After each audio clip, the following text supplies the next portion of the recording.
नमस्कार, मैं डॉक्टर आशीष कुमार श्रीवास्तव हूँ। मैं एक न्यूरोसर्जन और स्पाइन सर्जन हूँ।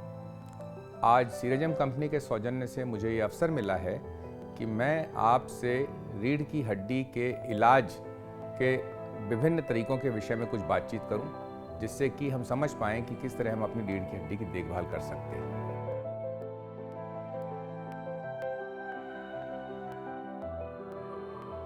गर्मी या हीट या थर्मल थेरेपी जिसको कहा जाए, हीट से बहुत सी चीज़ें ठीक हो जाती हैं शरीर के अंदर। गर्मी देना एक बड़ा पुराना तरीका है दर्द को कम करने का, बीमारी को कम करने का। इसी तरह से एक फॉर्मल तरीके से इलाज की पद्धति निकाली मिस्टर पार्मर ने अमेरिका में, जो कि कायरोप्रैक्टिस कहलाई। अब छोटी मोटी प्रॉब्लम्स को ठीक करने के लिए सब लोग ऑर्थोपेडिक सर्जन के पास भागे भागे जाएं, वो भी जरूरी नहीं है। कायरोप्रैक्टिस से काफ़ी कुछ ठीक हो।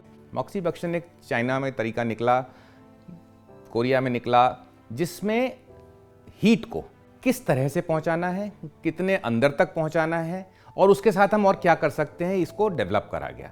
तो ये एक पद्धति भी जो है बहुत इफेक्टिव है, जिसके अंदर इलाज बहुत अच्छा हो जाता है। जब यही हीट या ऊर्जा या गर्मी जो है शरीर के अंदर तक जाती है, तो जहां जहां तक जाती है वहां वहां के अंगों को ये आराम प्रदान करती है। और इसके अलावा कई बार मसल्स को हम लोग, मांसपेशी को चोट लगी तो ऐसे ऐसे करके सहला देते हैं। सहलाने का क्या फ़ायदा? वाइब्रेशन करने से भी जो है कंपन से, वाइब्रेशन से, या जो हम तेज़ी से सहला देते हैं उससे भी हमको थोड़ा सा आराम की अनुभूति होती है, कुछ आभास होता है कि अब ऐसा लगता है कि हमें आराम आया है।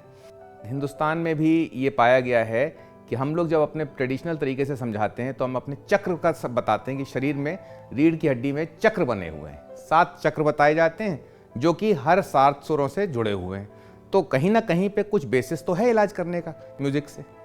अब तो अमेरिकन जर्नल ऑफ ऑर्थोपेडिक्स, जो कि एक साइंटिफिक पब्लिकेशन है एलोपैथी का, उसने पिछले साल के एक पर्चे में कहा है कि music therapy is very effective in treatment. मतलब म्यूजिक से आप अच्छे से अच्छे बीमारी के अंदर फ़ायदा ले सकते। इनको अगर गिना जाए, गर्मी बहुत ज़रूरी है।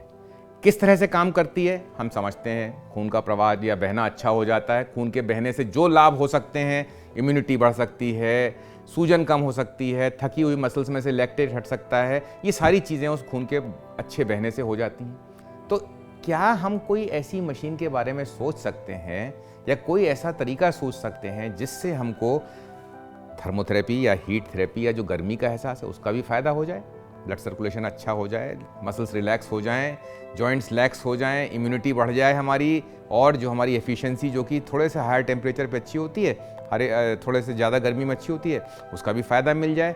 और जो रोज़ हमारी मसल्स जो हैं, मांसपेशियाँ जो हैं, जो थक जाती हैं, उसमें ब्लड सर्कुलेशन अच्छा हो के कम से कम उस दिन का स्ट्रेस तो ख़त्म हो जाए, या जो फिंगर प्रेशर होता है वो भी साइमल्टेनियसली मिले।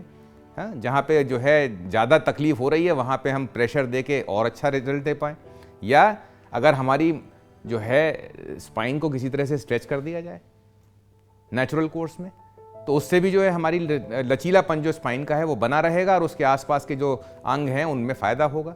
और जैसे कि सब चीज़ें हम सुनते हैं, तो ये सब करते हुए अगर हमारे कान में अच्छा सा म्यूज़िक भी बजे, हैं, संगीत सुनाई दे, जिससे कि माइंड भी रिलैक्स हो जाए और शरीर भी रिलैक्स हो जाए, क्योंकि माइंड का सीधा कनेक्शन है रीढ़ की हड्डी से और बाकी अंगों से। तो ऐसी चीज़ जो है बहुत फ़ायदेमंद होगी। ऐसे चीज़, एक ऐसी मशीन हो जो कि हम सब इन सब चीज़ों को एक साथ, इनका फ़ायदा उठाने में हमारी सहायता करे। धन्यवाद।